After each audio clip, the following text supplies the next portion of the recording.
بسم الله الرحمن الرحيم.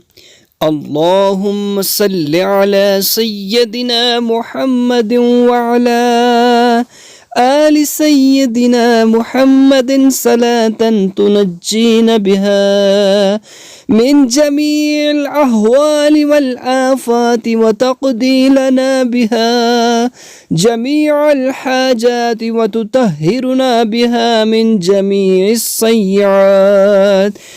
جميع السيئات وترفعنا بها عندك على الدرجات وتبلغنا بها أقصى الغايات من جميع الخيرات في الحياة وبعد الممات،